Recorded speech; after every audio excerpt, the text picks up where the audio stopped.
नमस्कार, news one India देख रहे हैं आप और मैं हूं आपके साथ प्रभा जोशी। दलित वोटरों पर संघ और बीजेपी का फोकस, सीएम आवास पर महत्वपूर्ण बैठक में मंथन हुआ। राष्ट्रीय महामंत्री संगठन बीएल संतोष भी इस बैठक में मौजूद रहे और सीएम योगी और साथ ही संघ प्रचारक भी मौजूद रहे। संविधान और आरक्षण पर खड़े किए गए सवालों पर चर्चा भी की गई। विपक्ष पे जाति केंद्रित चुनाव लड़ने की काट को लेकर भी चर्चा की गई है। तो भारतीय जनता पार्टी हर एक वर्ग को साधने की कोशिश कर रही है और इसी के साथ साथ दलित वोटरों पर संघ और बीजेपी का भी खासा फोकस इस वक्त देखने को मिल रहा है। सीएम आवास पर महत्वपूर्ण बैठक हुई है और इस बैठक में मंथन हुआ है, चर्चा की गई है और इस बैठक में राष्ट्रीय महामंत्री संगठन बीएल संतोष भी मौजूद रहे और सीएम योगी और साथ ही साथ संघ प्रचारक भी इसमें मौजूद रहे। तो एक महत्वपूर्ण बैठक बीजेपी की ओर से की गई है। दलित वोटरों पर संघ और विकास और साथ ही साथ संघ और बीजेपी का ज्यादातर फोकस वो अब देखने को मिल रहा है। बैठक हुई है और इस बैठक में मंथन किया गया है। संविधान और आरक्षण पर खड़े किए गए सवालों पर भी चर्चा की गई है। विपक्ष पे जाति केंद्रित चुनाव लड़ने की काट को लेकर भी चर्चा की गई है।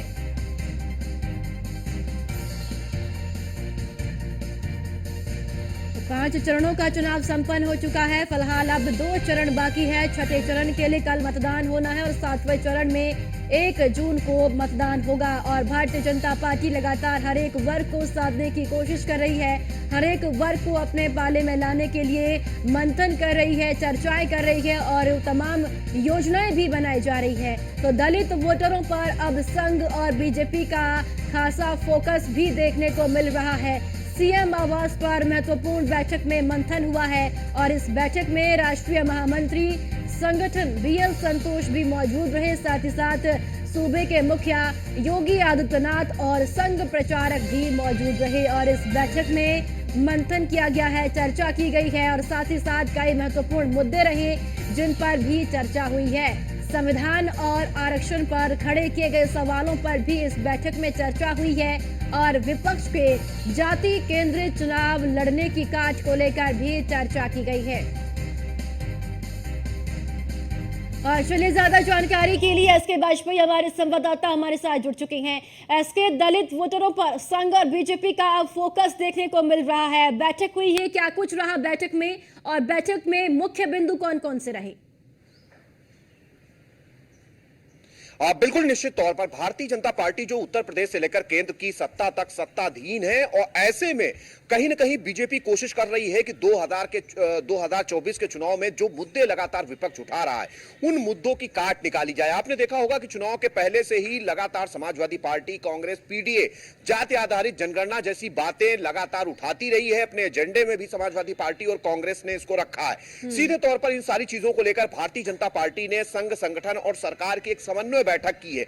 इस बैठक में जो दलित वोटर्स हैं, ओबीसी वोटर्स हैं, उनको एक मैसेज दिया जाएगा कि किस तरीके से विपक्ष जो जाति आधारित एजेंडा चला रहा है उसका कितना नुकसान उनको होने वाला है। मतलब साफ है, जिस तरीके से पश्चिम बंगाल में ममता बनर्जी ने ओबीसी के आरक्षण में मुस्लिमों को आरक्षण दे रखा है। उसके अलावा कल जब भजन लाल शर्मा जो कि राजस्थान के मुख्यमंत्री हैं, जब लखनऊ में प्रेस कॉन्फ्रेंस कर रहे थे तो उन्होंने एक चीज साफ कि उत्तर प्रदेश में जो ओबीसी कोटे में मुस्लिमों को भारतीय जनता पार्टी अब जो 7वें चरण के लिए जो प्रचार करेगी उसमें इन सभी चीजों को एजेंडा बनाकर जगह जगह पर रैलियों में, जनसभाओं में और छोटी छोटी नुक्कड़ सभाओं में रखेगी, जिसको लेकर भारतीय जनता पार्टी ने अपने सभी स्टार प्रचारकों को, उसके अलावा जो भारतीय जनता पार्टी के जिला स्तर के पदाधिकारी हैं जिनके जिले 7वें चरण के चुनाव में आ रहे हैं, उन सभी को निर्देशित किया है कि भारतीय जनता पार्टी संविधान की रक्षा के लिए जो एससी, एसटी, ओबीसी का आरक्षण है उस आरक्षण को बचाने के लिए काम कर रही है। भारतीय जनता पार्टी संविधान को बचाने के लिए दलितों का आरक्षण सुरक्षित रखने के लिए काम करेगी और जिस तरीके से कांग्रेस शासित प्रदेशों में उनके आरक्षण को काट कर मुस्लिमों को आरक्षण दिया गया है, कहीं न कहीं उस आरक्षण को बचाने के लिए भारतीय जनता पार्टी काम करेगी। जिस तरीके से संविधान ने आरक्षण एससी, एसटी, ओबीसी को दिया है वही आरक्षण उनको मिलेगा और मुस्लिमों को इनके आरक्षण में किसी तरीके का पार्ट नहीं दिया जाएगा। इन बहुत सारी चीजों को लेकर भारतीय जनता पार्टी ने इस अपनी मंथन बैठक में रणनीति बनाई है और इसी रणनीति के तहत भारतीय जनता पार्टी अब बचे हुए जो सातवें चरण के जिले हैं, जी। उन जिलों में अभियान चलाकर इन सारी चीजों को अपनी सभाओं में जोर शोर से उठाएगी। चलिए ठीक है, एस के वाजपेयी, बहुत बहुत शुक्रिया आपका जानकारी के लिए।